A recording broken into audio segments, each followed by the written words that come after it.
कि हमें जो है ना जो ब्रिटिश गवर्नमेंट है उसके साथ लॉयल होना पड़ेगा, और उनकी जो हमें जो है ना पॉलिटिक्स से दूर होना पड़ेगा, और हमें मॉडर्न एजुकेशन की तरफ जाना पड़ेगा, तो हम कम्पीट कर सकते all right, I really appreciate what you said, हैं। 101% all right.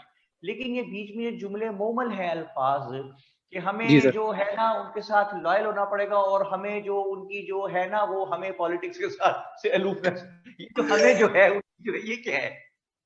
Okay okay okay okay. ये ठीक है तो सर। ख्वाजा साहब कहते हैं ना, अभी जो हुकूमत जो है और वो जो है और मियाँ साहब जो है उन्होंने जो है वो क्या किया है कि ये जो है ये जो पॉलिसी जो है जो हुकूमत, ये क्या है भाई, ये जुमले मोहम्मद नबी ठीक है जी एहसान साहब, ओके सर, नो प्रॉब्लम। बच के रहना, एग्जैक्ट बात बतानी है, ठीक है। Okay sir. एग्जैक्ट है कि जब बारिश आता है तो पानी आता है, ज्यादा बारिश आता है तो ज्यादा पानी आता है, ठीक है भाई। जी सर, राइट। ओके, सीधी सीधी बात किया करें हमारे साथ आप, को बात ओके समझ में सर। क्या कह रहा हूँ। जी सर। मैं ये हाँ। कह रहा हूँ कि सर सैयद अहमद खान जो है उनकी ट्रिनिटी पॉलिसी ये थी कि aloofness from politics, try to become loyal with the British government, और तीसरी चीज क्या है, गेट द मॉडर्न एजुकेशन। जब मॉडर्न एजुकेशन मिलेगी तो आपका सिलसिला बनेगा जॉब्स का, लेकिन मॉडर्न एजुकेशन खाली से हसान हमें जॉब नहीं मिलनी थी जब तक बिल्कुल। हम उनकी लॉयल्टी हासिल ना, उनको लॉयल्टी प्रूव ना करते, और जब तक हम उनकी एनिमिटी जो है उसे रिमूव ना करते अलूफनेस फ्रॉम पॉलिटिक्स इख्तियार करके, so that they would have been able to know कि ये मुसलमान जो है ये तो पॉलिटिक्स में है ही नहीं, सो ये हमारे कंपेटिटर नहीं है, तो ना आप उनके कंपेटिटर बने, ना वो आपसे खौफजदा हो, पॉलिटिक्स से आप अलूफनेस इख्तियार कर लें और लॉयल्टी उन्हें शो कर दें, एजुकेशन हासिल कर लें। उससे क्या होगा, उससे ये होगा कि जब आप एजुकेशन हासिल करेंगे, दुश्मनी है नहीं तो आपको जॉब्स मिलनी शुरू होंगी, when you will be get the jobs, so you will be having the economic prosperity. When you will be having the economic prosperity, only then you will be having the social respect.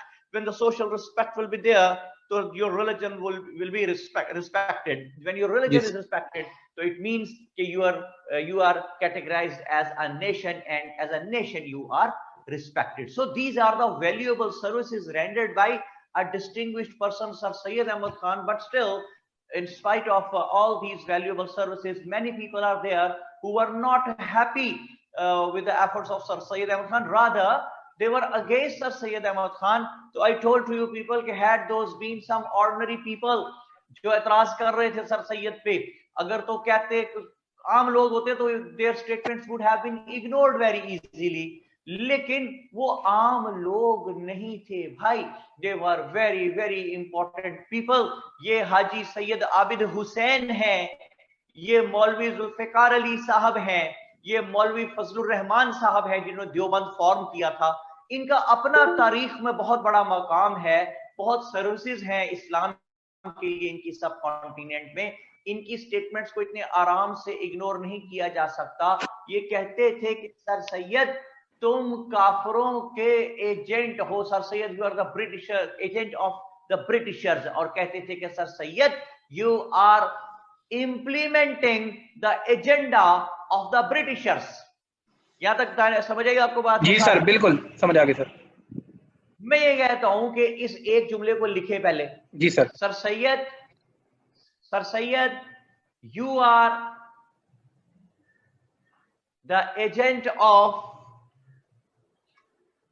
Sir Syed, you are the agent of Britishers.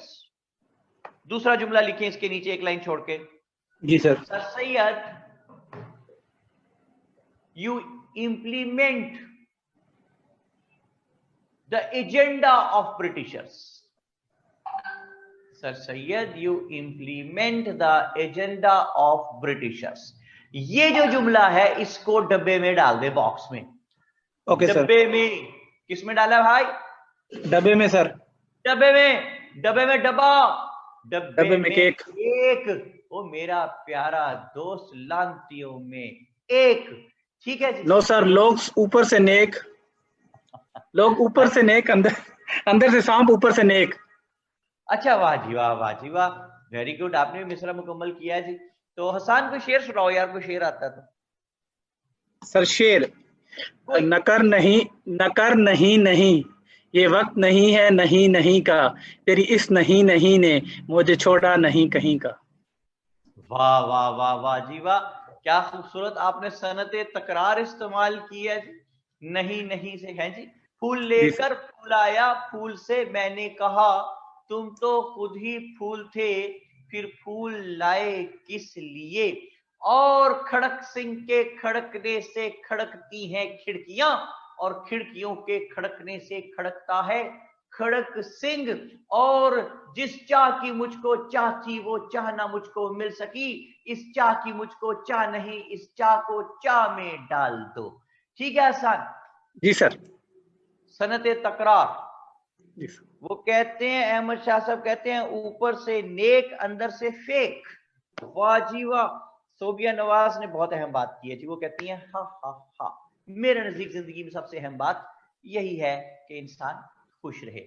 Okay, तो ये आम लोग होते तो their statements would have been ignored, लेकिन ये तो खुद बहुत बड़े लोग हैं। तो ये कहते थे sir Syed you implement the agenda of Britishers. क्या ये लोग ठीक कहते थे या क्या ये गलत कहते थे, it's yet to be decided. और डिसाइड कैसे किया जाएगा जी, इसे डिसाइड करते हैं जरा सा माजी में जाके। ठीक है जी आसान, सर। माजी में चले। चले सर, हम निकाल रेडी। अपना गैजेट, गैजेट निकाल अपना डोरेमोन वाला, चले माजी में। सर मैं रेडी हूँ बस। रेडी है, चले जी माजी में। जी सर।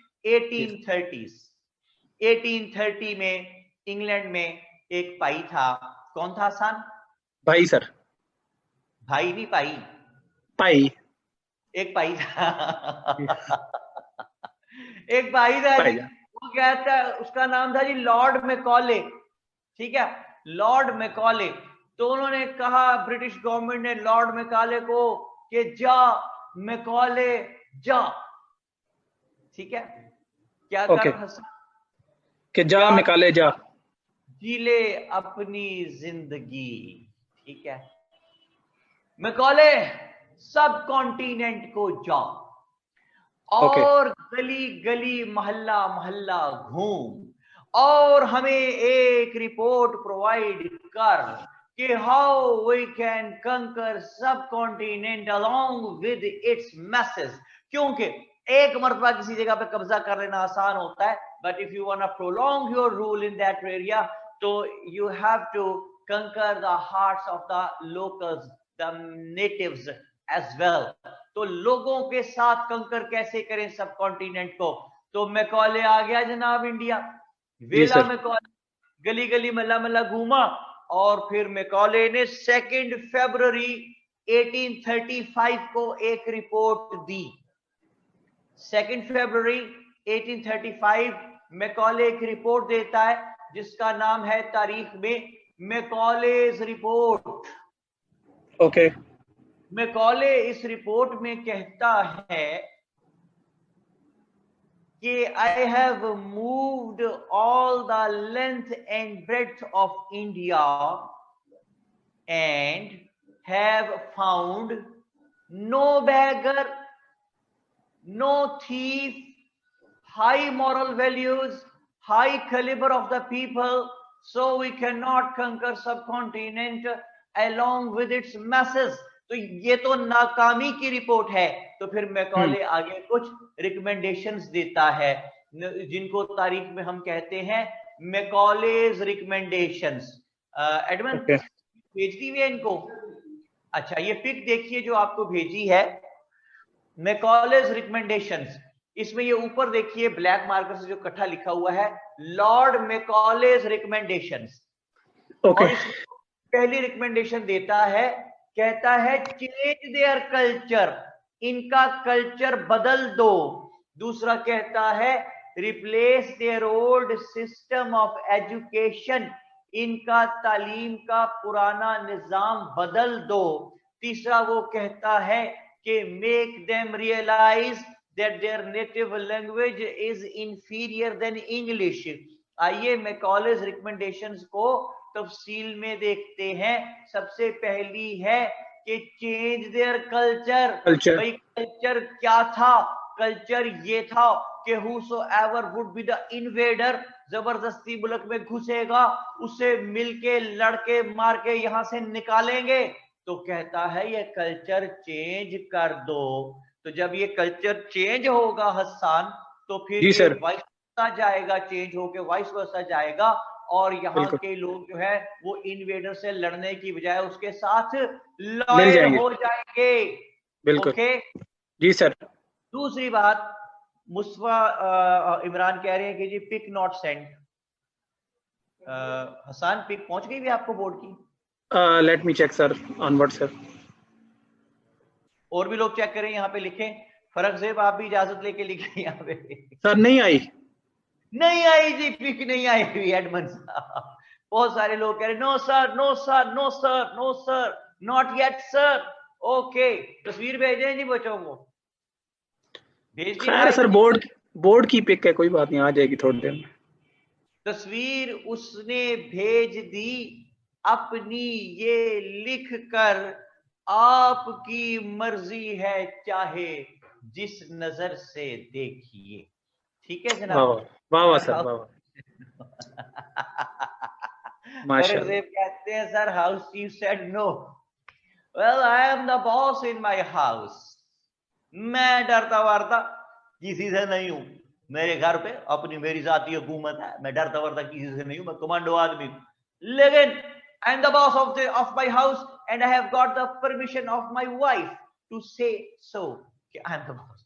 ओके। अहमद शाह साहब कहते हैं सर ये मुकाले की रिकमेंडेशंस तो सर सैयद वाली पॉलिसी से ही मिलती। मुकाले नहीं है भाई, मैकॉले, लॉर्ड मैकॉले, मुंह काले वाला नहीं, मुंह काला। लॉर्ड, उसने लॉर्ड मैकॉले का मुंह ही काला कर दिया, कहते वो मुंह काला था। फॉर्मा खटब कहते हैं sir are these 3 points included in Macaulay recommendations? जी वही बता रहा हूं ना, उसने रिकमेंडेशंस क्या दी है मैकॉले ने। वो कहता है चेंज देयर कल्चर। एडमन भाई तस्वीर भेज देना, मेरी मेहनत करने का क्या फायदा, मैंने मेहनत करके लिखा है। किसको कहा है? तो यार उन्हें को सेंड कर देना भाई, वो फायदा क्या सेंड बाद में सेंड करने का, अगर लिखने में टाइम जाया होना तो। हाँ जी, चेंज देयर कल्चर। दूसरी बात, replace their old system of education. तो हसन यहां कौन सी कोई यूनिवर्सिटी चल रही थी, कौन से एजुकेशन सिस्टम की बात करता है, मैं बताता हूं। एजुकेशन सिस्टम यहाँ पे ये था कि 5, 6, 7 साल की उम्र तक बच्चे जो हैं, चाहे सिखों के थे, चाहे मुसलमानों के थे, चाहे हिंदूज के थे, वो अपने घरों में बुजुर्गों के पास रहते थे, नाना दादा मामा चाचा फूफा ताया खालू। इनसे वो किन किन से हसन? सर चाचा मामा दादा फूफा खालू फूफा सारे। इतनी तेज कहना था ना, मामा ताया फूफा चाचा ताया खालू। अच्छा चले जी, इन लोगों से वो एजुकेशन हासिल करते थे, और they were inculcated the noble values, the moral values। क्योंकि कोई भी बुजुर्ग हो, किसी भी मजहब का हो, वो बच्चे को ये नहीं सिखाता कि मेरा काका इतना पाला है, बड़ा होकर सबसे बड़ा चोर बनेगा, वाह जी वाह, कत्ल करेगा, नहीं, कोई ऐसा बच्चे को नहीं सिखाता। ठीक है जी। तो बच्चे मॉरल वैल्यू सीख के बड़े होते थे। हर रिलीजन की बेस जो है वो ह्यूमैनिटी जरूर है, ह्यूमैनिटेरियन ग्राउंड जरूर है। तो वो बच्चे जो हैं वो ह्यूमैनिटेरियन ग्राउंड्स पढ़ के सीख के बड़े होते थे, और जब 7-8 साल के होते थे तो रिस्पेक्टिवली अपने अपने रिलीजन के मुताबिक मंदिरों में और मदरसों में, मसाजिद में जाते थे।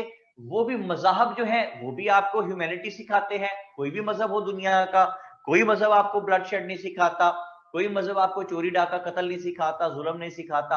हर रिलीजन जो है उसकी बेस ह्यूमैनिटी होती है। तो वो सारे बच्चे जो हैं वो ह्यूमैनिटेरियन ग्राउंड सीख के बड़े होते थे। ठीक है जी सर। तो जी सर। वो जब बड़े होते थे इन मॉरल वैल्यूज के साथ, तो जो मॉरल वैल्यूज वाला बंदा है वो चोर नहीं होता, वो भिखारी नहीं होता। ठीक है, वो हाई मॉरल वैल्यूज वाला होता है, हाई कैलिबर वाला होता है। तो यही तो मैकॉले कह रहा है कि इनका एजुकेशन सिस्टम बदल दो, ताकि ये हाई मॉरल वैल्यूज सीखने की बजाय ये बेवकूफ उस्ताद को बाप समझते हैं, इनको ये सिखाया जाए कि उस्ताद जो है simply an employee, an ordinary employee of yours, the way many other people serve you, the watchman, the guard, the gardener, the chef, everybody who is serving you, who is being paid by you, he is your servant. आप टांगे में school आते हैं, जो भी आप उसको एक आना एक पैसा उस जमाने के मुताबिक देते हैं, टांगे वाला जो है that has been hired by you, वो आपका एम्प्लॉय है, तो वो एम्प्लॉय हो के पैसे लेके अपने अपने जो काम है रिस्पेक्टिवली वो करते हैं, उस्ताद जो है वो पढ़ाता है। तो बाप का दर्जा का है को भाई, तो ये जब आप बाप का दर्जा देते हैं तो उस्ताद की बात आपके ज़हन में नक्श रहती है, लेकिन जब आप उसको एम्प्लॉय चलते हैं तो फिर उसकी बातें नक्श नहीं होती, वो सिर्फ सिलेबस पढ़ते हैं आप उसको और वही में बात खत्म हो जाती है वो। तो ये इसने कहा कि replace their old system of education. और आखिरी बात देखिए कितनी अहम है, जिसकी तरफ कभी कोई तवज्जो नहीं करता। लॉर्ड मैकॉले की रिकमेंडेशन है, असली बेड़ा गर्क वो कर गया हुआ सब कॉन्टिनेंट का, लॉर्ड मैकॉले। उसने रिकमेंड किया कि मेक देम रियलाइज, नेटिव्स को make them realise that their native language is inferior than English। ठीक है जी सर। तो जब कोई ये मान लेता है कि मेरी नेटिव लैंग्वेज आपकी लैंग्वेज से इंफीरियर है, तो वो सिर्फ यही नहीं मान लेता कि मेरी जबान आपकी जबान से कमतर है, वो ये भी मान लेता है कि मेरी कौम आपकी कौम से कमतर है। इतना लैंग्वेज का। तो आज भी हसन साहब आप एक फैक्ट्री के मालिक हैं, आपने ऐड दिया एडमिनिस्ट्रेटर रखने के लिए, 2 लड़के आए हैं, एक एमए इंग्लिश है एक एमए उर्दू है, आप एमए इंग्लिश वाले को प्रेफर कर देंगे। True sir. है कि नेटिव लैंग्वेज को इंफीरियर समझना, whosoever speaks English in our society, हम खामखा उससे मरूब हो जाते हैं। ठीक है, लेकिन जी सर ऐसी ऐसी जगह इंग्लिश बोलते हैं हम कि आप तसव्वुर नहीं कर सकते। अमरूद वाले को जाके कहते हैं gentleman what is the rate of these guavas today, look awesome. ठीक है, तो मुझे तो नहीं पता चल रहा क्या हुआ है। अच्छा जी, मारिया आसिफ कहती हैं जी कि sir is this question authentic, if you look it up it has been widely discredited as a होस्ट। कौन सा क्वेश्चन बेटे, किस क्वेश्चन की बात कर रही है, मुझे पता ही नहीं है। Unfortunately it is embedded in us. बिल्कुल मुस्तफा इमरान ठीक कहते हैं, ये हम में मौजूद, अब तक मैकॉले की ये रिकमेंडेशन हमारे में मौजूद है कि we always prefer the language, the English language. ठीक है, हमारी ऐसा कहती है कोटेशन है क्वेश्चन। अच्छा बेटे आई एम वेरी सॉरी, मेरे से वो दूर है, जरा सा मुझे वो पढ़ने में जरा सी उसे दुश्वारी, कोटेशन ही लिखा हुआ आपने। ठीक है, कौन सी कोटेशन ऑथेंटिक है? If you look it up it has been widely discredited as. भाई कौन सी कोटेशन का जिक्र कर रही है? मैंने तो कोटेशन की बात ही नहीं की बेटा। लॉर्ड मैकॉले की रिकमेंडेशन की बात करें ना, कोटेशन कहां से आ गई बीच में? रिकमेंडेशंस हैं बेटा, बिल्कुल यही उसकी रिकमेंडेशंस हैं। अब वो ऑथेंटिक है तो मैं उन्हें क्या करूं? अच्छा जी, मेरी बात सुनो ध्यान से, छोड़ो सो। ये 3 रिकमेंडेशंस हैं लॉर्ड मैकॉले की। Change their culture, replace their old system of education and make them realise that their native language is inferior than English.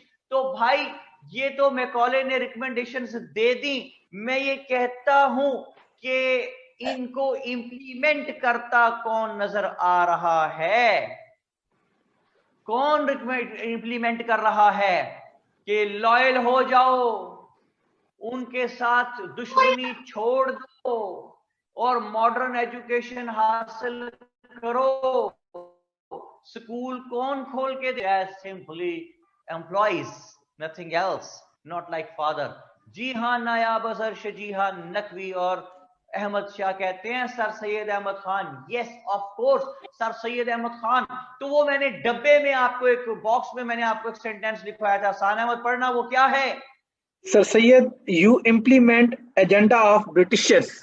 मैं दोबारा पढ़ता हूँ ये जुमला, आप सुने, डब्बे पे अपने नजर रखिए जा लिखा हुआ है, sir Syed you implement the agenda of the Britishers. फिर सुने, sir Syed you implement the agenda of Lord Macaulay. हाँ जी, बात सुन रही आप? जी सर, ये है बात। अच्छा, क्या सर सैयद वाकई लॉर्ड मैकॉले का एजेंडा इंप्लीमेंट कर रहे थे? क्या वाकई में sir Syed was the agent of the Britishers? क्या वाकई में he was implementing the agenda of Macaulay?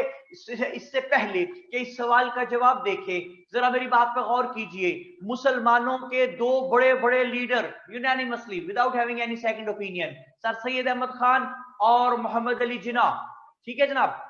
Ji sir.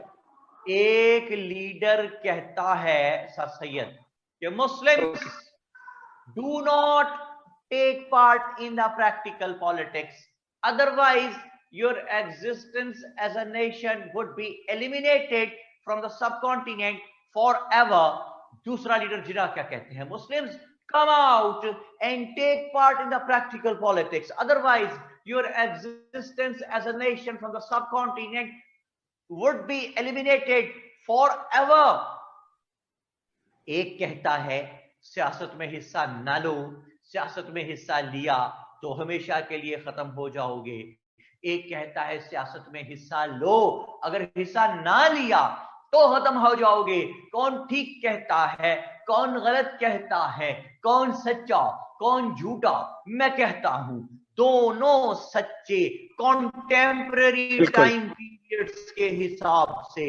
Sir Syed के दौर में अगर सियासत में हिस्सा लेते तो मारे जाते, और जिन्ना के दौर में अगर सियासत में हिस्सा ना लेते तो अंग्रेज ने चले जाना था और हिंदू हुकूमत में आ जाते, और हमेशा के लिए मुसलमानों का existence as a nation would have been eliminated from the subcontinent। तो अगर एक ही कौम के दो मुख्तलिफ लीडर्स की दो मुख्तलिफ वक्तों पे कही हुई से मुख्तलिफ वाइस वर्सा 180 डिग्री फर्क बातें उसी एक कौम के लिए बेनिफिशियल हो सकती हैं, तो दो मुख्तलिफ कौमों के दो मुख्तलिफ लीडर्स मैकॉले और सर सैयद मुख्तलिफ वक्तों पे कही हुई एक जैसी बातें उसी कौम के लिए बेनिफिशियल साबित क्यों नहीं हो सकती? Hence it has been proved कि whatsoever Sir Syed Ahmad Khan recommended, whatsoever Sir Syed told to the Muslims, those all things had really become the need of the time, and those had got nothing to do with the recommendations given by Lord Macaulay. Yes, incidentally those matched with the recommendations given by Lord Macaulay, but whatever Sir Syed was saying, those were not under influence of the Macaulay's recommendations, because you see Sir Syed says loyal, try to become loyal with the British government. मुझे बताइए कि was there any other option available to the Muslims? Had they not become loyal with the Britishers तो मारी पड़नी थी ना भाई। और अभी जी सर उनके कंपेटिटर बन जाओ, उन उठा के बार भाई, ओ भाई अभी तो सोए थे मक्तल को सुरखरू करके, अभी तो इतनी मार पड़ी थी 1857 में वॉर ऑफ इंडिपेंडेंस में, तो वही मार जो है उसके असरात ही खत्म कर रहे हैं सर सैयद कि फिर मार खानी है उनसे, उनके कंपेटिटर बन के। ठीक है, तो आपके पास ऑप्शन ही अवेलेबल नहीं थे। मोर ओवर, अगर आप as a nation respect recognition चाहते हैं, एज ए नेशन रेकग्निशन चाहते हैं, तो your religion must be respected. अगर आप चाहते हैं कि आपका रिलीजन जो है इट शुड बी रिस्पेक्टेड, तो you must be having the social respect. जब आपकी सोशल रिस्पेक्ट है तो सोशल रिस्पेक्ट कहां से आएगी? वो आएगी इकोनॉमिक प्रॉस्पेरिटी से। इकोनॉमिक प्रॉस्पेरिटी कहां से आएगी? वो आएगी जॉब्स से। अब उस जमाने में जॉब्स कहां से आएंगी? वो आएंगी एजुकेशन से, मॉडर्न एजुकेशन से। तो अगर मुसलमानों को मॉडर्न एजुकेशन पे कन्विंस न करते तो मुझे ये बताइए कि मुसलमानों का एग्जिस्टेंस कहां रह जाना था? ना जॉब्स मिलती इनको, इकोनॉमिक प्रॉस्पेरिटी होती, ना सोशल रिस्पेक्ट होती, ना इनके रिलीजन की रिस्पेक्ट होती, ना ये बतौर नेशन रिकॉग्नाइज होते। तो they would have been crushed up to this extent.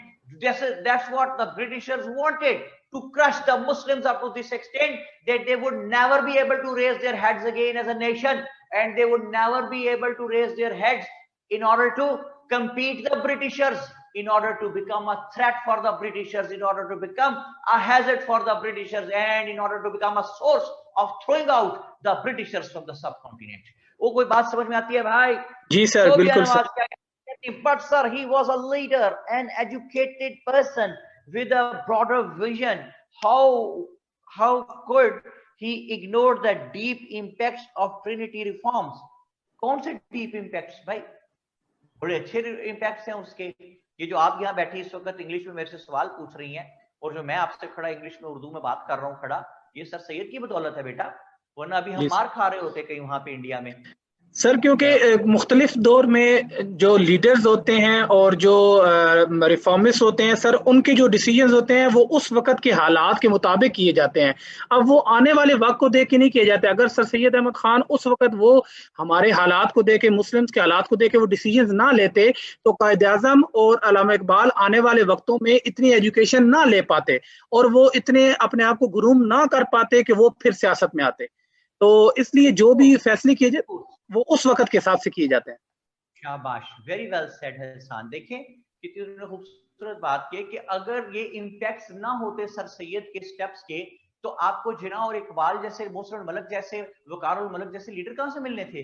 और had this leadership not been there, तो आपने मुस्लिम लीग की मूवमेंट कहां से बनानी थी? मुस्लिम की मूवमेंट आपने कैसे चलानी थी? आपने पाकिस्तान कैसे बनाना था?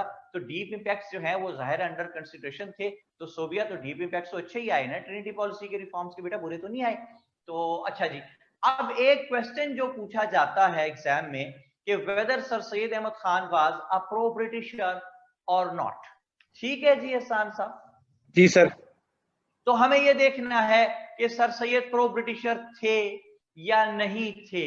इसके लिए मैं आपको जरा सा तारीख में लेके जाता हूं कि जिस वक्त मैंने आपको याद होगा बताया था आपको कि sir Syed issued a pamphlet with the name of Risala Baraye Asbab बगावत हिंद, ये बात हुई थी जी आसान?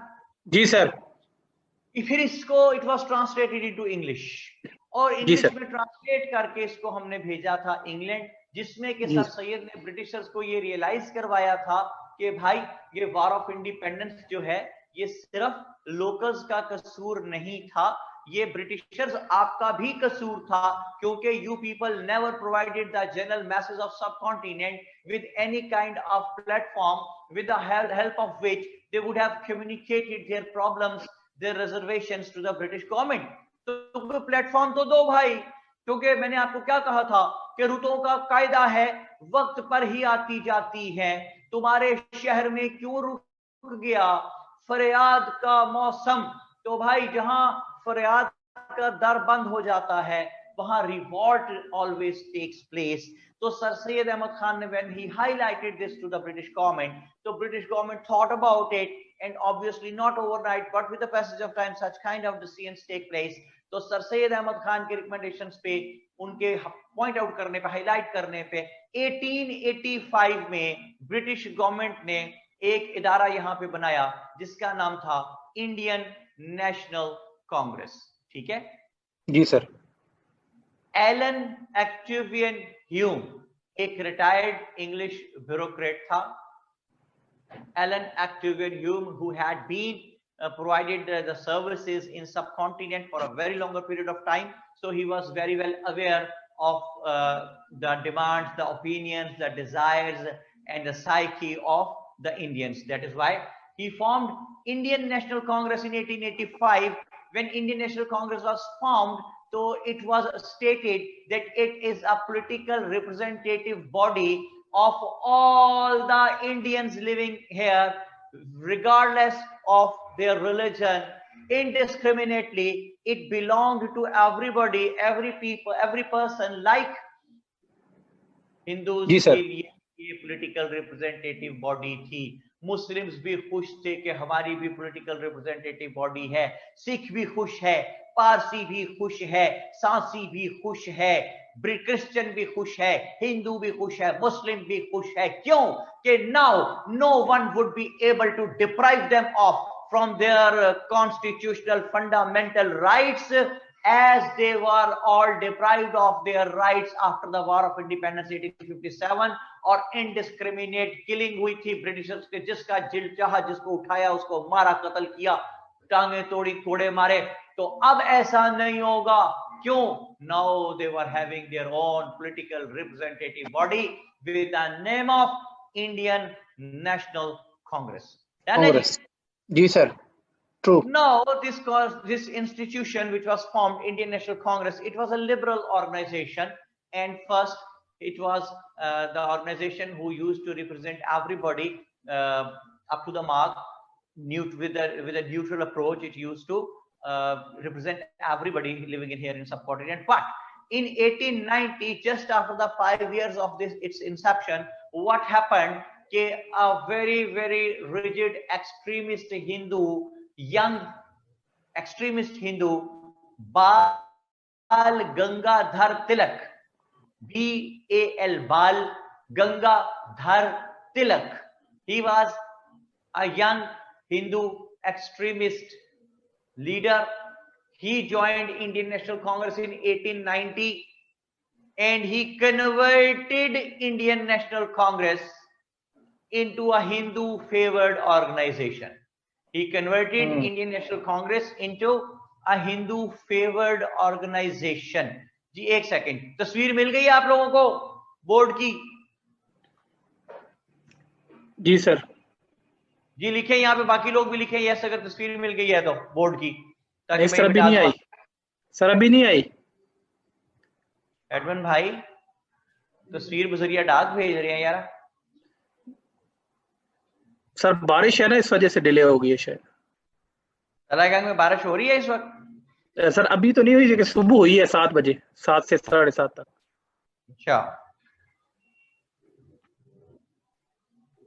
सर कौन सी ऐसी स्क्रूटनी हो रही है?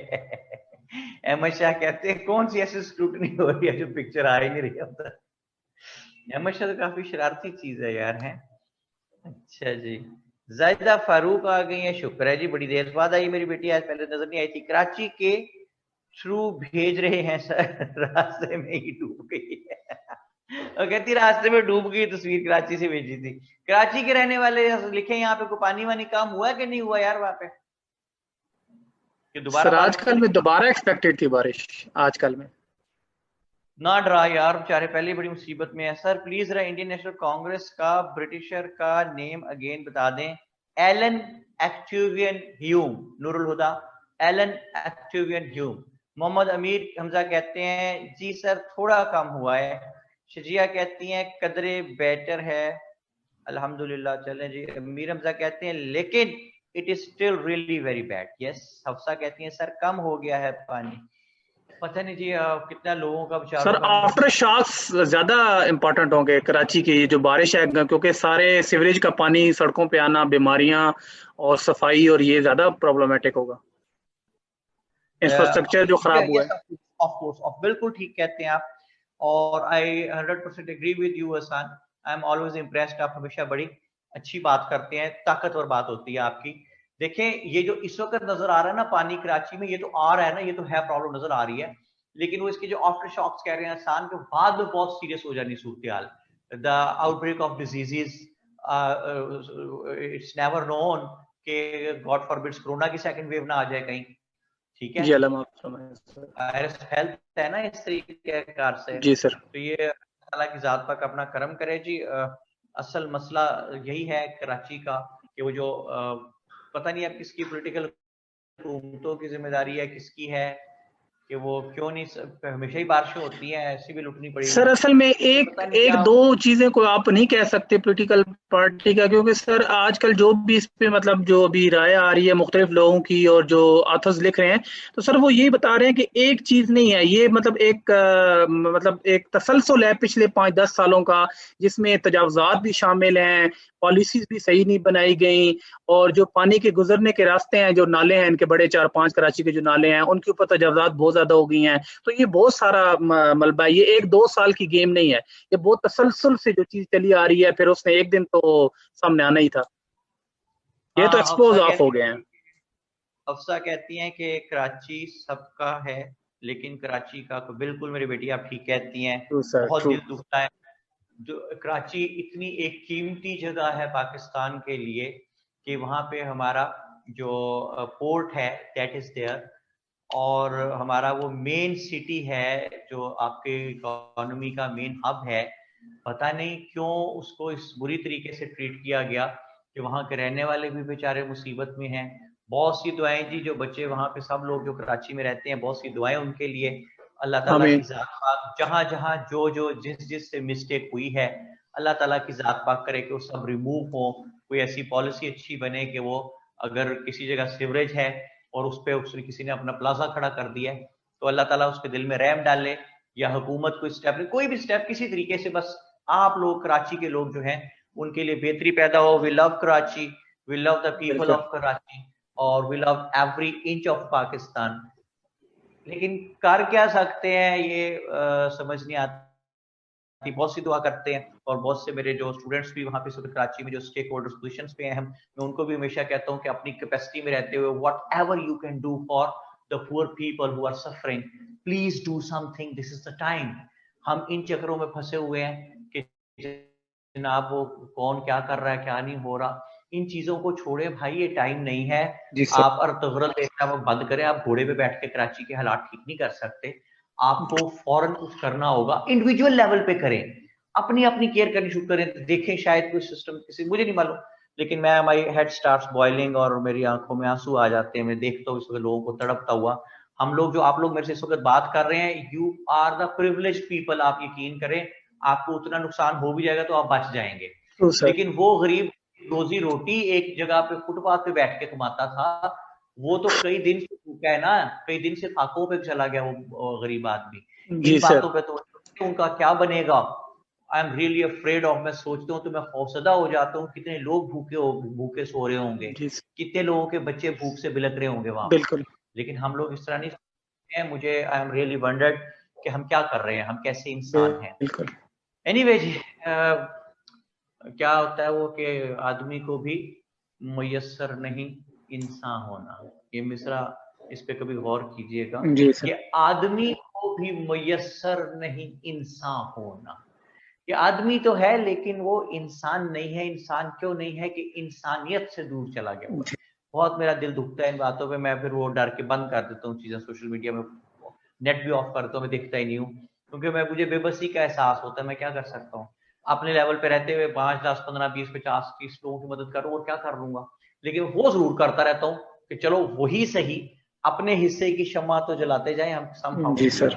ओके, आप लोग भी जो कराची में रहते हैं, जो प्रिविलेज्ड पीपल, कोशिश करें कि आपके घर जो लोग काम करने आते हैं, जिनके घर जो हैं वो डूब गए हुए हैं, कई कई दिन से खुले आसमान के नीचे, कई दरख्तों के नीचे पनाह लिए हुए बैठे हैं, मुश्किल से पता नहीं कहाँ कहाँ, प्लीज उनकी मदद कीजिए। और कुछ नहीं कर सकते तो मेरी बात सुने, आप हैरान रह जाएंगे कि सिर्फ एक मीगर अमाउंट 4 से 5 हजार रुपए की, ये एक नॉर्मल साइज की फैमिली के लिए महीने का राशन आ जाता है इसमें। ये मुझे भी जिंदगी में पहली मरतबा पता चला जब ये कोरोना आया और हमने काम इस पे शुरू किया बहुत से लोगों के लिए। तो आई केम टू नो कि 4 से 5 हजार रुपए में एक फैमिली का राशन पूरे महीने का आ जाता है। यार, हमें 4-5 हजार रुपए मैटर ही नहीं करता। अल्लाह का फजल है, हम सारे प्रिविलेज्ड लोग हैं। तो प्लीज अपने अपने जहां जहां रहते हैं, जो कोई गरीब है, मुसीबत में फंसा हुआ है, 4-5 हजार से it's not a big deal, लेकिन जाके उसके लिए अगर आप राशन उसको दे दें तो शायद उसका महीना गुजर जाए और उसके बच्चे भूखे ना रहे। बेशुमार चीजें आती हैं, दालें और वो चीनी और वो क्या होता है ऑयल वगैरह, आटा, मतलब वो भूखा नहीं रहेगा। आटा होगा, घी होगा, दालें होंगी, वो चलता रहेगा, सिस्टम चल रहेगा, उनका भूखे नहीं रहेंगे। हाँ, ये करने की कोशिश करते रहा करें जी। आई एम वेरी सॉरी, मैंने आपका नहीं सर, अच्छी बात है सर। हाँ जी। तो मैं क्या कह रहा था? मैं ये कह रहा था कि 1885 में जब इंडियन नेशनल कांग्रेस बन गई, तो आप तक 1885 में जब इंडियन नेशनल, यार वो पिक चली गई है भाई। अच्छा जी, तो 1885 में इंडियन नेशनल कांग्रेस बनती है, और ये देखिए कि मैं यहाँ पे ये लॉर्ड मैकॉले की रिकमेंडेशन में मिटा रहा हूँ जी, मजबूरन, जो मैंने लिखी थी मैंने आपको लिखवा भी दी है ये। और आप 1890 में इंडियन नेशनल कांग्रेस जो है, it was converted into a Hindu favored organization due to the presence of the leaders like बाल गंगाधर तिलक। अच्छा जी, तो देखिए जनाब, ये है हमारा आजकल का प्यारा पाकिस्तान, ये गंदा इंडिया, और ये बंगाल आ गया। ये जो बंगाल है, it was a huge area, Bengal was। जी सर। अकेले बंगाल की आबादी जो है वो फ्रांस के बराबर थी उस जमाने के। फ्रांस के बराबर थी, 78.5 मिलियंस।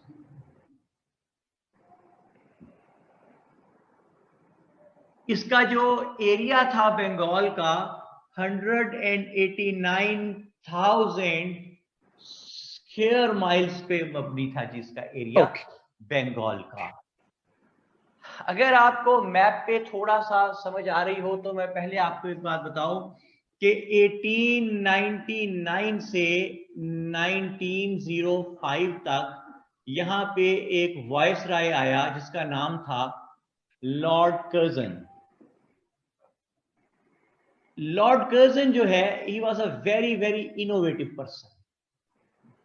और फिर हम देखते हैं कि 1905 से लेके 1911 तक यहां पे एक वायसराय आता है जिसका नाम था लॉर्ड मिंटो। ये भी वायसराय था।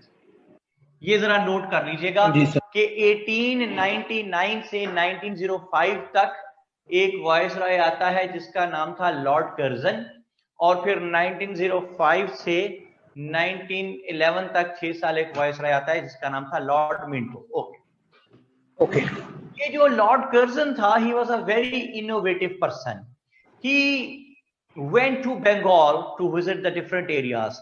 As I told to you people, that Bengal was such a huge area that the Viceroy of India could visit Bengal only once in his tenure of 5 years. इतना वसी area था ये कि 5 साल में वायसराय भी एक ही दफा जा पाता था। तो लॉर्ड कर्जन जब वहां पे गया तो ही ऑब्जर्व कि बंगाल के 2 हिस्से हैं। एक समझ लीजिए आप ईस्टर्न बंगाल है, ये जो मैं ग्रीन कर रहा हूं, it is eastern Bengal. Total population साल मैंने कितनी लिखवाई है बंगाल की आपको? 78.5 मिलियन। शाबाश। इस 78.5 मिलियन में से ये जो ईस्टर्न बंगाल है, जो मैंने ग्रीन किया है एरिया बंगाल का, आधा उधर ईस्ट साइड वाला, ये इसकी आबादी थी 31 मिलियन। 31 मिलियन। इन 31 मिलियन में से 18 मिलियन जो हैं दोज वर मुस्लिम्स, और 12 मिलियन जो हैं दोज वर हिंदूज, और 1 मिलियन जो हैं those were others. So इस तरह you can see that in the eastern Bengal Muslims were in majority। जैसे कि आपने देखा कि 31 मिलियन टोटल रहते हैं, जिनमें से 18 मिलियंस वर द मुस्लिम्स। अच्छा, ये जो मैं रेड कर रहा हूं एरिया, पहले तो ये देखिए ये वेस्टर्न बंगाल का एरिया है और ये कैलकाटा है, जो रेड मैंने गोला बना दिया है, ये कैलकाटा है। तो कलकत्ता में we can see that it was having the seat of the government. Calcutta में गवर्नमेंट की सीट थी। यहाँ पे गवर्नमेंट की सीट का क्या मतलब है? कैपिटल था गवर्नमेंट का। और all the progressive works of the government used to take place in and around Calcutta. ठीक है, अमीर हमजा कहते हैं जी पिक रिसीव्ड, वेरी गुड जी, शुक्र अल्लाह का। अच्छा जी, इन एंड अराउंड कलकत्ता, उससे क्या होता था कि the people of western Bengal, जहां पे जी सर कलकत्ता है, where the majority living was of the Hindus, and Hindus जो हैं, ये जो वेस्टर्न बंगाल का एरिया है, it was having full of facilities, it was having full of the communicational networks, the job opportunities were there, banks were there, courts were there, ports were there, journalism was there, schools, colleges, universities were there, teachers were there, a lot of people were studying there, or the majority living there was of the Hindus, those who used to speak Hindi, which was a superior language in those days. I'm talking about Western Bengal, where the majority of the Hindus was there. जी sir. Whereas the Eastern Bengal is concerned, so Lord Curzon observed that at the same time the people living in eastern side of Bengal, they were really suffering and they were having no communication networks, any roads वगैरह कोई नहीं थी, They were having no court. Their port of Chittagong was not operative, or journalism was not there. Banks were not there. Schools, colleges, universities were not there. Job opportunities were not there. And the majority living there was of the Muslims. They used to speak Bangla, which was an inferior language in those days. So when Lord Curzon observed all this, he became really very much worried about the proper administration in Bengal. So he decided to do something, as I told to you people, he was a very innovative man, Lord Curzon was. He decided to do something for the poor people of Bengal. And in order to do something, he decided to make the partition of Bengal and to create two new provinces, Western Bengal and the other one was Eastern Bengal. उससे क्या होता है, देखें आपने अक्सर सुना होगा, हमारे साउथ पंजाब के जो दोस्त हैं वो अक्सर कहते हैं कि साउथ पंजाब को न्यू प्रोविंस, एक भावलपुर, भावनगर वगैरह जो उसे अलग सूबा बनाया जाए। तो अलग सूबा बन जाने से क्या होता है भाई, आपको अलग टेरिटरी मिलती है, अलग रेवेन्यू मिलता है, अलग सब्सिडीज मिलती है, एडमिनिस्ट्रेशन मिलती है, अलग गवर्नर मिलता है, अलग चीफ मिनिस्टर मिलता है, तमाम एडमिनिस्ट्रेटिव पावर्स आपके अपने पास आ जाती हैं, and you are enable to make some good for the people of your area. ये न्यू प्रोविंस बनने से होता है। तो इसी तरह जब ये न्यू प्रोविंस बना ईस्टर्न बंगाल का, तो the people living there were started getting all those facilities which the people of a separate province can attain. जैसे कि ढाका का हाई कोर्ट बन गया, चिटागांग का पोर्ट ऑपरेटिव हो गया, जर्नलिज्म का सिस्टम स्टार्ट हो गया, बैंक्स बन गए, यूनिवर्सिटीज बननी स्टार्ट हुई, कॉलेजेस बने, स्कूल्स थे, people started going towards the schools, colleges, universities, education आना शुरू हुई, jobs मिलना शुरू हुई, roads बनी, network बना, economic prosperity आना शुरू हुई, जिससे majority living there was of the Muslims, they started becoming prosperous, मुसलमानों को facilities मिलनी शुरू हो गई। ये बात हिंदूज को पसंद ना आई, and they started making severe agitation against the British government। और agitation, एहतजाज क्या था mainly to roll back the decision of partition of Bengal। partition of Bengal का decision जो है उसको roll back करो British government। अच्छा जी, most awful aspect for the Muslims was that these agitational works, whatever was going on, those were going on through the platform of Indian National Congress। तो Muslims जो थे they were really dejected and rejected। किस बात पे? इस बात पे कि यार इंडियन नेशनल कांग्रेस तो हमारी भी थी, इसने खुद तो हमें क्या फायदा पहुंचाना इंडियन नेशनल कांग्रेस ने। अगर ब्रिटिश गवर्नमेंट के किसी स्टेप से हमें फायदा पहुंच रहा है पार्टीशन ऑफ बंगाल होने से, ये उसको भी कहते हैं ब्रिटिश गवर्नमेंट पे जोर डाल रहे हैं, एजिटेशन कर रहे हैं to roll back the decision of partition of Bengal. ये कैसा जुल्म है? यही तो कयामत है ना, कि अगर हमें फायदा पहुंच रहा है तो ये कहते हैं कि पार्टीशन ऑफ बंगाल का डिसीजन रोल बैक कर दो। तो मुसलमान दुखी हैं, डिजेक्टेड हैं, रिजेक्टेड हैं। हसन, मुसलमानों का दुखी होना बनता है? जी सर, बनता है। दुखी हैं, डिजेक्टेड हैं, रिजेक्टेड हैं। बिल्कुल सर, ट्रू। ऐसे में मैं आपको क्या कहता हूं सबको कि मेरे साथ प्रवास करने के लिए तैयार हो जाइए। अब हम रेडी हैं विजुलाइज करने के लिए चीजें। आसान, रेडी हैं? ओके, तो प्रवास की तो पहुंचे, एक कोठी का गेट है, गेट जी सर, अंदर लंगर लगा हुआ है सर। नजर आ रहा है? नजर आ रहा है? जी सर, नजर आ रहा है, अंदर लंगर है। हाँ, कोठी के गेट से हम एंटर हुए, साथ ही बड़ा सारा एक लॉन है।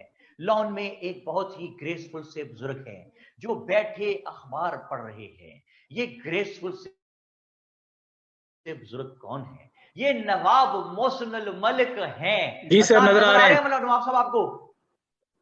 गुड। ये नवाब मोहसिन अल मलिक इंग्लिश अखबार पढ़ रहे हैं, अचानक शदीद टेंशन में आ गए हैं। टेंशन में आए तो क्यों टेंशन में आए हैं? नोट कीजिए, इन्होंने एक स्पीच पढ़ी है। स्पीच किसने डिलीवर की है? लफ्ज लिखे, लॉर्ड मॉर्ले की स्पीच है। लॉर्ड मॉर्ले, एरो डाल के लिखे, लॉर्ड मॉर्ले है कौन? Secretary for Indian affairs. Secretary for Indian affairs. Lord Morley ने ये स्पीच कहां की है? उसने ये स्पीच ब्रिटिश पार्लियामेंट में की है, ब्रिटिश पार्लियामेंट में। उसने स्पीच में ऐसा क्या कहा है जिससे नवाब साहब परेशान हो गए हैं? उसने कहा है, लिखे कि next time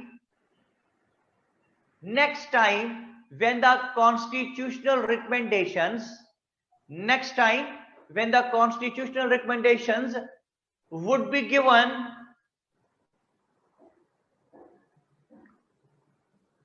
in India,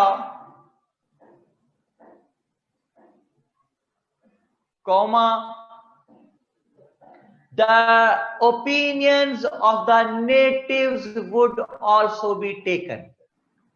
The opinions of the natives would also be taken. Hasan, इसका क्या मतलब है कि लोकल से भी पूछेंगे कि आप क्या चाहते हैं, ठीक है जी सर। कहता है कि जब नेक्स्ट टाइम कॉन्स्टिट्यूशनल रिकमेंडेशन देंगे तो लोकल से पूछेंगे कि आपके लिए इसमें क्या क्या रखा जाए। जी सर। ये पढ़ के नवाब साहब परेशान हुई, तो ये तो अच्छी बात है। मैं बताता हूं इसमें परेशानी की बात क्या है।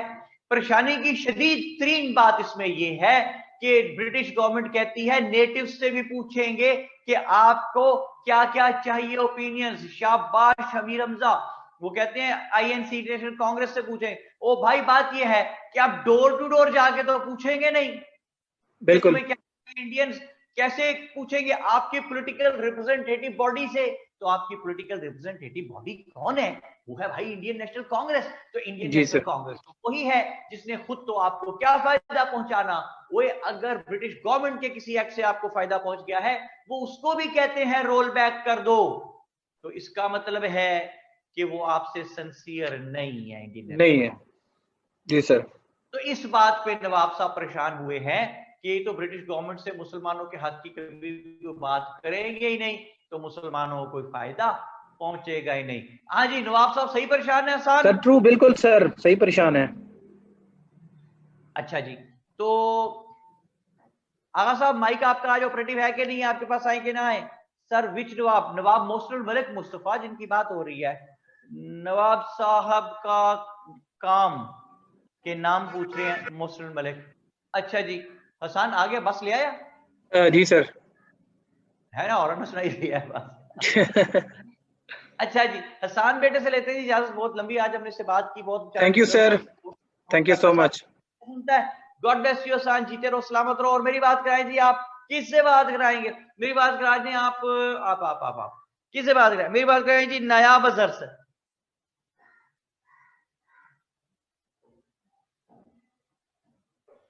आगा फरहान अली कहते हैं कि मेरा मोबाइल भी चोरी हो गया है। तो बेटा ये लेक्चर किस चीज पे, लैपटॉप पे अटेंड कर रहे हो? जी वालेकुम अस्सलाम। कौन है मेरे साथ? नायाब। हाँ नायाब, कैसी है बेटा? मैं ठीक, आप ठीक है सर? या फाइन थैंक यू। क्या हो रहा है नायाब? पढ़ाई। आप, मैं भूल गया हूँ, किस शहर में थी आप? लाहौर। लाहौर में ही? अच्छा चलो फिर ठीक है। तो मतलब तैर के तो नहीं जाना पड़ता ना, कि बोट की जरूरत तो नहीं है? नहीं शुक्र। कराची में तो उन्होंने क्रीम बोट भी स्टार्ट कर दी है, मैं देख रहा था, बड़ा दिल दुखा मेरा देख के। अच्छा हसन क्या कहते हैं? सर हर दौर के फिरौन के लिए अल्लाह पाक कोई ना कोई मूसा जरूर भेज देते हैं। हसन यहाँ इस बात की क्या तू कह जी, लॉजिक बताएं, मुझे समझ नहीं आई मेरे बेटे बात किस कॉन्टेक्स्ट में लिख रहे हो। ओके नायाब, यहाँ तक कहानी समझ आ रही है आपको? जी सर। ओके, तो ये तो नायाब वही है ना, थोड़ा सा बोलती है ना? आपको याद आ गया है? याद आ गया भी, मुझे याद आया। आपने कहा जी सर तुम्हें याद आ गया, तो वही है यार। अच्छा चलिए ठीक है। तो नया प्रैक्टिस किया थोड़ा सा बोलने की कि नहीं की? आज बोलूंगी। बोलेगी, चलो वेरी गुड शाबाश। बस इतना भी नहीं बोलना कि मैं लेक्चर ही नहीं दे सकूं, ठीक है? अच्छा, तो नया बात कहां तक पहुंची है? नवाब मोहसिनुल मलिक साहब परेशान है, परेशानी समझ आ गई है? जी जी। अच्छा, तो सही जस्टिफाइड है ना परेशान होने में? जी सर। अच्छा, तो नवाब मोहसिनुल मलिक जो है ये परेशान बैठे हैं कि यार ये तो बड़ा मसला हो गया, इंडियन नेशनल कांग्रेस हमारी फेवर की बात कभी करेगी नहीं। तो इन्होंने फौरी तौर पे अपने जो इलीट ग्रुप जो दोस्त थे सारे उस जमाने के मुस्लिम बड़े बड़े लीडर्स, पढ़े लिखे लोग, उनको बुलाया अपने घर, वो सारे इकट्ठे हो गए। यहाँ पे हमें एक बड़ी इजाद होती नजर आती है दुनिया में। नायाब सुन रही है? जी सर सुन रही हूँ। क्या होती नजर आती है? इजाद। इजाद। सारों ने आके कहा मोहसिन, नवाब मोहसिन मलिक को, मोहसिन व्हाट्सअप। तो यहां से फिर व्हाट्सअप बना। ठीक है, अच्छा ये लिखना देना ना यहाँ पर बनाना देना व्हाट्सएप का मोनोग्राम यहाँ पर। ओके जी, व्हाट्सएप बन गया। तो इन्होंने कहा मोहसिन व्हाट्सएप। तो नवाब मोहसिन मलिक ने सारी बात सुनाई, सारों ने ये बात सुनी, and they unanimously came to the conclusion कि ये तो मसला बड़ा गड़बड़ हो गया, इंडियन नेशनल कांग्रेस हमारी फेवर की बात कभी नहीं करेगी। सो उन्होंने डिसाइड सबने किया कि हमें खुद जाना चाहिए किसके पास? वॉइस राय के पास। तो वॉइस राय तब तक आ चुका है लॉर्ड मिंटो, तो वॉइस राय के पास जाना है। अच्छा, तो वॉइस राय के पास तो जाना डिसाइड हो गया। ओ भाई, वॉइस राय से अपॉइंटमेंट कैसे मिलेगी? दिस इज द प्रॉब्लम कि वॉइस राय से अपॉइंटमेंट अब कैसे मिले भाई। तो वॉइस राय से अपॉइंटमेंट मोहसिन मलिक साहब ने कहा कि फिक्र ना करो, मैं आपको अपॉइंटमेंट लेके दूंगा। नया बात समझ आई? कैसे? तो नवाब मोहसिन मलिक ने क्या किया, जरा लिंक लिखते जाए साथ साथ। नवाब मोहसिन मलिक का दोस्त है आर्चबोल्ड। आर्चबोल्ड कौन है? वो MAO कॉलेज का प्रिंसिपल था।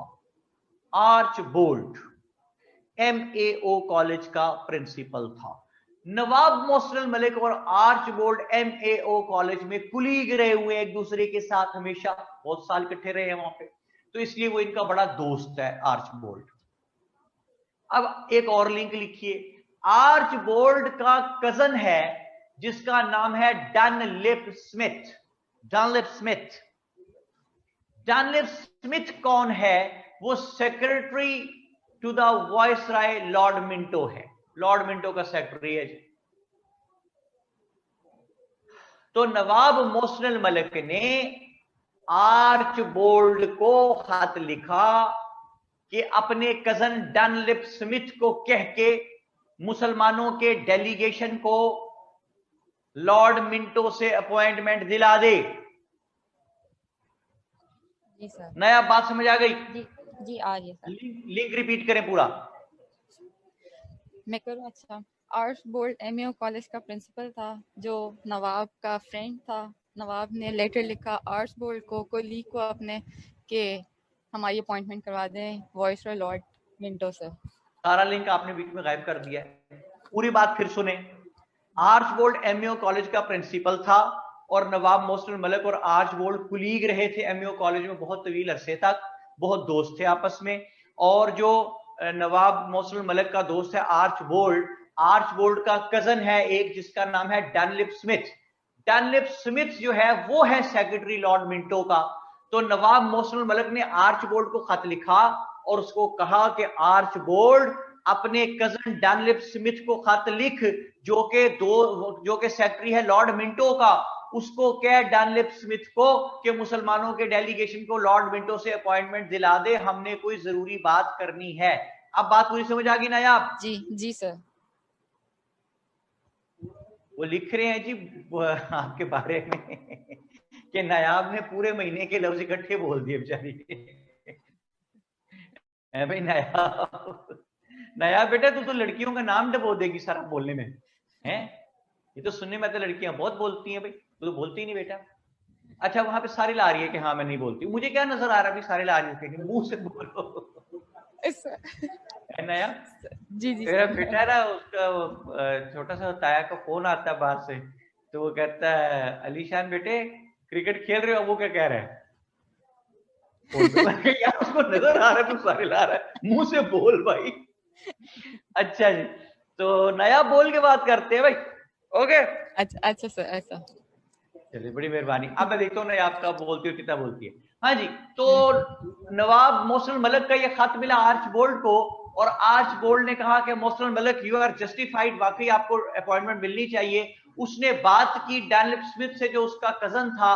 डैनियल स्मिथ को ये लिखा कि हमें अपने बॉस लॉर्ड मिंटो से मुसलमानों को अपॉइंटमेंट दिला दे, तो उसने अपॉइंटमेंट दिला दी। आर्च बोल्ड के कहने पे डैनियल स्मिथ ने लॉर्ड मिंटो से मुसलमानों के डेलीगेशन को अपॉइंटमेंट दिला दी, और ये 36 पीपल हेडेड बाय सर आगा खान ये पहुंचे जनाब अली शिमला, क्योंकि वो था उस वक्त लॉर्ड मिंटो शिमला गया हुआ था छुट्टियां गुजारने, ये उसकी छुट्टियां हराम करने शिमला पहुंच गए। नया बात समझ आ रही है? जी सर, जी सर आ रही है। ओके, शिमला पहुंच गए, जाके कहने लगे लॉर्ड मिंटो साहब, क्या कहते हैं? लॉर्ड मिंटो साहब नहीं नहीं ऐसे, लॉर्ड मिंटो साहब बोलो कैसे? लॉर्ड मिंटो साहब ऐसे कहते लॉर्ड मिंटो ने कहना था, हंस क्यों रहे हो, चलो बाहर निकलो सारे। अच्छा जी, इन्होंने कहा लॉर्ड मिंटो साहब आपने लॉर्ड मॉर्ले की स्पीच पढ़ी होगी जिसमें उसने कहा है कि next time when the constitutional recommendations would be given for the people of India तो the natives would also be asked कि आपकी ओपिनियंस, आपके डिजायर्स क्या हैं। उसने कहा हाँ, लॉर्ड मिंटो ने कहा मैंने पढ़ी है, ये तो बड़ी अच्छी बात है। उसने कहा जनाब हमें डर ये है कि आप लोग पूछेंगे इंडियन नेशनल कांग्रेस से, तो इंडियन नेशनल कांग्रेस तो हमारे फायदे की बात मुस्लिम्स के कभी करेगी नहीं, जैसा कि लॉर्ड मिंटो साहब आपके एक्ट से जो पार्टीशन ऑफ बंगाल हुई है ब्रिटिशर्स के जरिए, उससे मुसलमानों को वे हैव बीन बेनिफिटेड। तो अगर आपके किसी एक्ट से हुआ हुआ बेनिफिट उन्हें गवारा नहीं है और वो एजिटेशन कर रहे हैं आपके खिलाफ कि to roll back the decision of partition of Bengal, तो हमारे वो फायदे की बात भला क्यों करेंगे। तो इसलिए हम खुद आपके पास आ गए हैं कि हम आपको बता दें कि जब नेक्स्ट कॉन्स्टिट्यूशन बनाए तो उसमें मुसलमानों के लिए क्या कुछ रखें। 36 लोगों का ये डेलीगेशन है हेडेड बाय सर आगा खान, और मिंटो को कहते हैं कि मिंटो साहब हम इसलिए आए हैं कि आपको खुद बता दें अपनी ओपिनियंस, अपनी डिजायर्स, ताकि जब नेक्स्ट कॉन्स्टिट्यूशन आप बनाए तो उसमें मुसलमानों के लिए ये चीजें रख दें। तो लॉर्ड मिंटो ने कहा मुस्लिम्स गो अहेड, बताओ तुम क्या चाहते हो। नया अब यहां तक बात समझ आ रही है? जी सर आ रही है, सर आ रही है। ओके, मेरे साथ रहना, सब लोग मेरे साथ रहे मेंटली। इन्होंने कहा मिंटो साहब जब नेक्स्ट कॉन्स्टिट्यूशनल रिकमेंडेशंस बनाए तो प्लीज लॉर्ड मिंटो मुसलमानों को उसमें सेपरेट इलेक्टोरेट दे देना, मिंटो हमें 1/3 रिप्रेजेंटेशन दे देना नेक्स्ट कॉन्स्टिट्यूशन में। ओए मिंटो हमारा हाई कोर्ट में कोई जज नहीं है, हमारा कोई जज मुसलमान हाई कोर्ट में होना चाहिए। मिंटो हमें जॉब्स में कोटे दे दे, मिंटो मिंटो MAO कॉलेज को यूनिवर्सिटी बना दे। ओए मिंटो हमें सोशल प्रोटेक्शन दे दे, मिंटो मिंटो सुन रहा है ना तू? हाँ जी सर। हाँ नया भी बात समझ आ गई? जी सर। मिंटो ने ये सारी बातें सुनी और कहा कि Muslims all of your demands are justified and are on strong footings, and I being the Viceroy of India make you assure that if the next constitutional recommendations would be given under my viceroyalty, so your demands would be upheld because all of your demands are justified and are on strong footings. ठीक है जी sir. Akila Anam लिख रही हैं Minto ये हाथ मुझे दे दे Minto. नहीं भाई वो मिंटो था, ठाकुर तो नहीं था कोई। अच्छा जी, वेल सेड यार। अच्छा जी, तो क्या बात बनी? मिंटो ने क्या कहा है नायाब? उन्होंने कहा है कि आपके लिए कॉन्स्टिट्यूशन बनाई जाएगी जिसमें आपकी प्रोटेक्शन होगी। ये कब कहा है उसने? और उसने कहा बीबी कि Muslims all of your demands are justified and are on strong footings, and I make you assure that if the next constitutional recommendations would be given under my viceroyalty, so your demands would be upheld. अगर मेरे under the गई तो आपकी सारी demands मैं मानूंगा। ठीक है ना आप? जी सर। अब ये हो गया जी वादा। तो उस जमाने में अंग्रेज का वादा समझा जाता था कि आधा काम हो गया, तो मुस्लिम्स वहां से, या नायाब को बड़ी मुश्किल पड़ रही है बोलने में। नायाब बेटी से लेते इजाजत जी, किसी बोलने वाले बच्चे के पास चलते हैं। Nayab thank you very much, nice talking you बेटे। आई एम वेरी सॉरी मैं आपको फोर्स करके थोड़ा बहुत बुलवाने की। नहीं सर। ठीक है सारा बेटा, नाश्ता भी एनर्जी भी जाया होती बेटे तेरी बोलने में। ठीक है ओके नायाब, कहाँ जाएंगे जी? अब आप जाएंगे जायदा फारूक के पास, कराची वाले जी।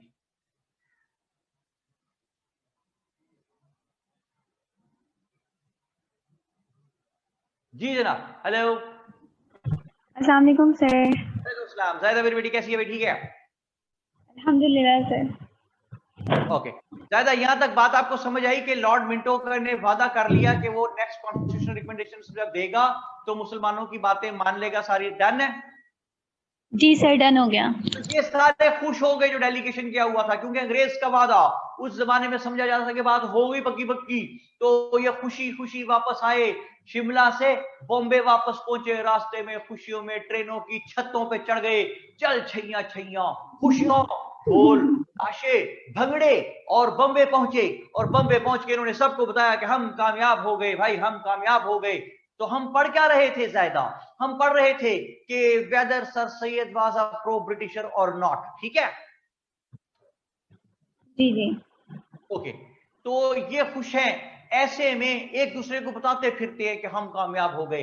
ऐसे में मोहम्मदन एजुकेशनल कॉन्फ्रेंस, जो कि सर सैयद अहमद खान का बनाया हुआ एक इदारा था, उसकी एनुअल मीटिंग आ गई।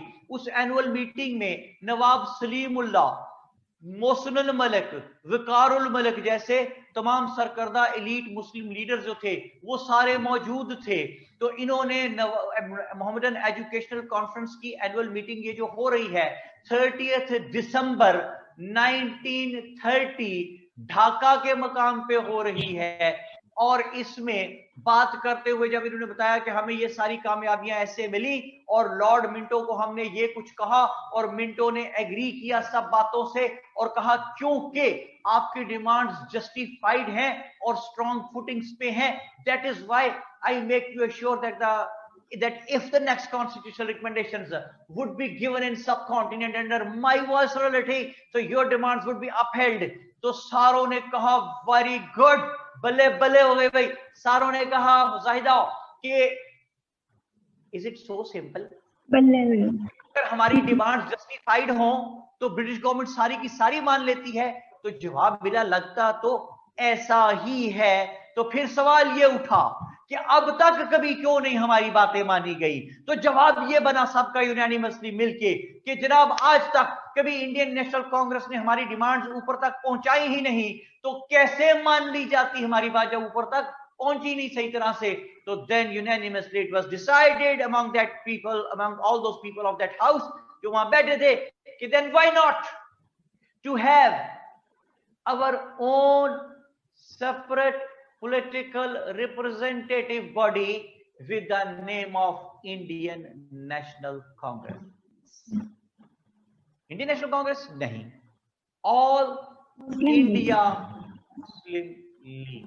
30 दिसंबर 1930 मोहम्मदन एजुकेशनल कॉन्फ्रेंस की एनुअल मीटिंग, और इसमें क्या बन जाती है जी? इसमें बन जाती है ऑल इंडिया मुस्लिम लीग। समझ आई शायद आपको?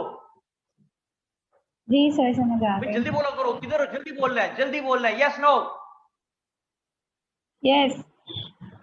अब मेरी बात ध्यान से सुने, पूरा एक चेन चलने लगा, ध्यान रखना, मिस नहीं, एक चीज मिस नहीं करनी। अगर आप लोग कुछ और सोच रहे हो तो सोचना बंद कर दो, मेरी बात ध्यान से सुनो। देखिए 30 दिसंबर 1906 मोहम्मदन एजुकेशनल कॉन्फ्रेंस का एनुअल इजलास, इसमें मुस्लिम लीग बनती है। मुस्लिम लीग बनती है तो कॉन्शियसनेस ऑफ राइट्स आती है, कॉन्शियसनेस ऑफ राइट्स आती है तो platform for the movement of Pakistan बनता है, platform for the movement of Pakistan बनता है। तो 1940 में लाहौर रेजोल्यूशन होती है, लाहौर रेजोल्यूशन होती है तो वो ही पाकिस्तान रेजोल्यूशन बनती है, पाकिस्तान रेजोल्यूशन बनती है तो पाकिस्तान बनता है। तो मैं ये कहता हूं कि पाकिस्तान कैसे बना? पाकिस्तान रेजोल्यूशन से बना। पाकिस्तान रेजोल्यूशन आई लाहौर रेजोल्यूशन से। लाहौर रेजोल्यूशन कहां से आई? लाहौर रेजोल्यूशन आई struggle for the movement of Pakistan से। Struggle for the movement of Pakistan कहां से आई? वो कॉन्शियसनेस ऑफ राइट्स से आई। कॉन्शियसनेस ऑफ राइट्स कहां से आई? वो ऑल इंडिया मुस्लिम लीग ने दी। ऑल इंडिया मुस्लिम लीग क्या कैसे बन गई? वो शिमला डेलीगेशन की इंकरेजमेंट से बनी। शिमला डेलीगेशन की इंकरेजमेंट कहां से आई? वो शिमला डेलीगेशन से आई। शिमला डेलीगेशन कैसे हुई? वो नवाब मोहसिनुल मलिक ने आर्च बोल्ड के जरिए डनलिप स्मिथ को कह के अपॉइंटमेंट लेके दिलाई। आर्च बोल्ड ने डनलिप स्मिथ के जरिए ये अपॉइंटमेंट कैसे दिलाई? उसने ये इसलिए दिलाई कि वो एमओ कॉलेज का प्रिंसिपल था और मोहसिन मलिक और नवाब मोहसिन मलिक और आर्च बोल्ड भाई इकट्ठे काम करते रहे थे, कुलीग रहे हुए थे, इसलिए दिलाई। एमओ कॉलेज क्या था? वो एमएओ स्कूल था। एमएओ स्कूल क्या था? वो सर सैयद अहमद खान ने बनाया था। तो मैं ये कहता हूं कि अगर सर सैयद अहमद खान ना होते तो एमएओ स्कूल ना होता, एमएओ स्कूल ना होता तो एमएओ कॉलेज ना होता, एमएओ कॉलेज ना होता तो नवाब मोहसिन मलिक और आर्च बोल्ड एक दूसरे के कुलीग ना होते, वो कुलीग ना होते तो मोहम्मद तो शिमला डेलीगेशन की अपॉइंटमेंट ना मिलती, शिमला डेलीगेशन की अपॉइंटमेंट ना मिलती तो शिमला डेलीगेशन ना में होती तो उसके जरिए मिलने वाली इनकरेजमेंट ना होती, वो इनकरेजमेंट ना होती तो मुस्लिम लीग फॉर्मेशन ना होती जो मोहम्मदन एजुकेशनल कॉन्फ्रेंस के इजलास में हुई थी। सर सैयद ने मोहम्मदन एजुकेशनल कॉन्फ्रेंस डेवलप ना की होती तो वो इजलास ना होता, वो इजलास ना होता, शिमला डेलीगेशन की इनकरेजमेंट ना होती तो फॉर्मेशन ऑफ मुस्लिम लीग ना होती, फॉर्मेशन ऑफ मुस्लिम लीग ना होती तो struggle for the movement of Pakistan के लिए कॉन्शियसनेस ऑफ राइट्स ना होती, कॉन्शियसनेस ऑफ राइट्स ना होती तो स्ट्रगल ना होती, स्ट्रगल ना होती तो लाहौर रेजोल्यूशन ना होती, लाहौर रेजोल्यूशन ना होती तो पाकिस्तान रेजोल्यूशन ना होती, पाकिस्तान रेजोल्यूशन ना होती तो पाकिस्तान ना होता। तो मुझे कहने दीजिए कि अगर सर सैयद अहमद खान ना होते तो पाकिस्तान ना होता। जी सर। तो कोई बात समझ में आई? जी सर। ये है पूरा एक चेन के sir Syed Ahmad Khan was a pro britisher और नॉट। एक it's a chain of incidents जो कि मैंने आपको सारा बताया जी। तो मैं ये कहता हूं कि सर सैयद अहमद खान ने जो भी what ever he did that was entirely in the favour of the Muslims, and whatever steps he took, those had really become the need of the time, and the people who used to allegate Sir Syed Ahmad Khan he was implementing the agenda of Lord Macaulay, they people were entirely wrong in their approach.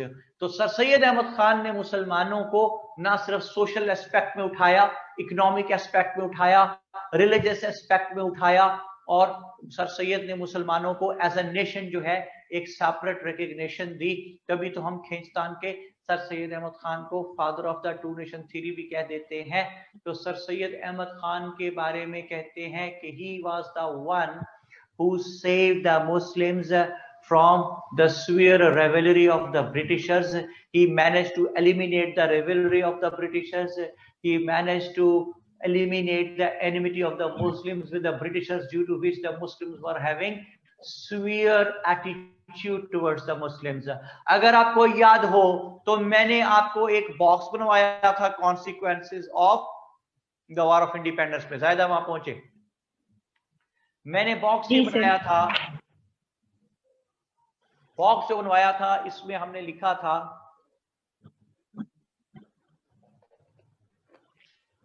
कि constitutional and democratic development.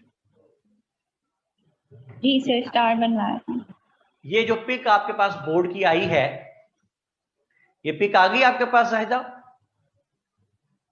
जी sir. जरा मेरा बेटा इसको pick को देखना शुरू करें, कहां से स्टार्ट होती है? Chain of constitutional development. Okay जी सर, 1774 से स्टार्ट होता है जी। अच्छा, अब देखें कुछ चीजें इसमें बॉक्स में डाल के मैंने रेड लिख दी हैं, नजर आ रही हैं आपको पिक में? जी सर, आ रही हैं। ओके, देखिए यहां पे स्टेक होल्डर्स हैं तीन, कौन कौन? Britishers, Muslims and Hindus. Okay, जी सर। ज्यादा इन तीनों में से, ब्रिटिशर्स, हिंदूज एंड मुस्लिम्स, इन तीनों में से इस पोजीशन में कौन है कि कोई चीज इंप्लीमेंट कर दे? ब्रिटिशर्स। शाबाश, शाबाश, obviously the Britishers, they were in rule. अच्छा,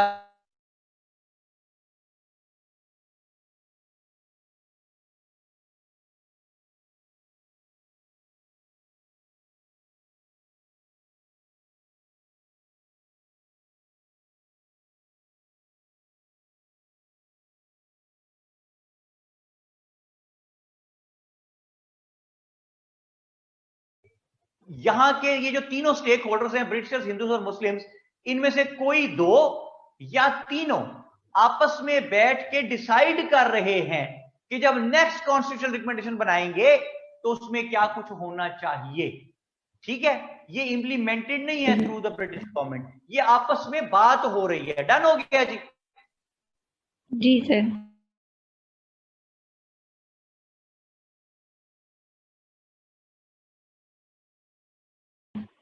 ओके